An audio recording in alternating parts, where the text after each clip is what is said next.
আসসালামু আলাইকুম। আশা করি সবাই ভালো আছেন। আমাদের এখনই সতর্কতা অবলম্বন করতে হবে।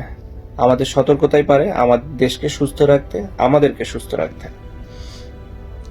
কিছু সিম্পল স্টেপ ফলো করলে আমার ধারণা আমরা এই রোগ থেকে মুক্ত থাকতে পারবো এবং আমাদের দেশকেও মুক্ত রাখতে পারবো। যেমন সাবান দিয়ে হাত ধোয়া, সোশ্যাল ডিস্টেন্স মেনটেন করা, হাঁচি বা কাশি দেওয়ার সময় সঠিক শিষ্টাচার মেনে চলা, এবং যদি কেউ বিদেশ ফেরত থাকেন তাহলে অবশ্যই নিজেকে ঘরে রাখা এবং ঘর থেকে যেন বাইরে না যাওয়া হয় সে সম্পর্কে খেয়াল রাখা।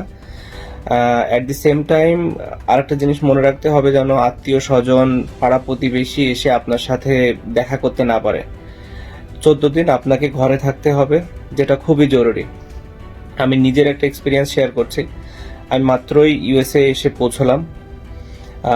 যদিও প্লেনে সবসময় ভয় কাজ করেছে একটু হলেও, তারপরেও চেষ্টা করেছি কিভাবে নিজেকে হাইজিন রাখা যায়, পরিষ্কার রাখা যায় এবং জীবাণুমুক্ত রাখা যায়। তারপরে যখন আমি ইউএসএ তে ল্যান্ড করলাম, আমি সোজা একটি হোটেলের রুমে উঠেছি এবং ওদেরকেও আমি অবগত করেছি যে আমি এখানে থাকবো কিছুদিন এবং আমি যেহেতু ফ্লাই করে এসেছি আমার একটু হলেও রিস্ক আছে এবং এজন্য আমি নিজেকে আইসোলেটেড করে রেখেছি। যে কারণে আমি আমার বাচ্চার সাথেও দেখা করিনি। এখানে এসেও নিজের বাচ্চার সাথে দেখা করছি না, অবশ্যই আমার জন্য কষ্টকর একটা ব্যাপার। তারপরেও আমার কাছে মনে হয় এই সামান্য স্যাক্রিফাইসটুকু করতে পারলে আমরা অনেক দূর এগোতে পারবো। সো এই কারণেই আমাদের দেশে যারা এখন বিদেশ ফেরত এসেছেন, অনেকেই এসেছেন আমি জানি, নিউজের মাধ্যমে জানতে পেরেছি যে আমাদের দেশে আসলে অনেক মানুষ এসেছে বিদেশ থেকে। আমাদের দেশেই মানুষ তারা, এবং যেহেতু তাদের ছুটির সময় কম থাকে, অনেক সময় চায় তারা আত্মীয় স্বজনের সাথে দেখা করতে, ঘোরাফেরা করতে, খাওয়া দাওয়া করতে, আড্ডা দিতে কিংবা কোনো অনুষ্ঠানে একত্রিত হতে। যেহেতু আমাদের সময়টা অনুকূলে না, আমি বলবো কিংবা রিকোয়েস্ট করব সবাই যেন এই নিয়মগুলি মেনে চলেন। কারণ আমাদের এই সামান্য স্যাক্রিফাইসটুকুই পারে আমাদের পরিবারকে বাঁচিয়ে রাখতে, সুস্থ রাখতে এবং আমাদের নিজেদেরকেও সুস্থ রাখতে। আশা করি আপনারা আমার এই কথাগুলো শুনবেন এবং কাজে লাগানোর চেষ্টা করবেন।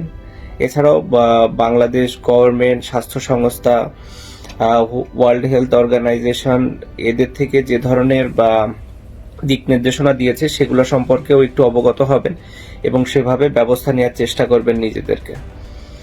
আর একটা কথা একটু আমি অবশ্যই বলতে চাই, কেউ প্যানিক হবেন না। প্যানিক হওয়াটা আমার কাছে মনে হয় না ভালো কোনো ফল বয়ে আনবে। সো আমরা প্যানিক যেন না হয়। আমি নিউজে দেখেছি যে অনেকে আছে 3 মাস, 4 মাস, 5 মাস, 6 মাস পর্যন্ত খাবার সংগ্রহ করছে। আমার ধারণা খাবারের ঘাটতি কখনোই হবে না ইনশাআল্লাহ। আমরা কেউ না খেয়ে মারা যাব না। সো আমরা এরকম প্যানিক না করি, কিছু সঠিক সিদ্ধান্তই আমাদেরকে পারে এই বিপদ থেকে মুক্ত করতে, এবং সেটা আমাদের সম্মিলিত প্রচেষ্টাই সম্ভব। আশা করি সবাই ভালো থাকবেন, সুস্থ থাকবেন।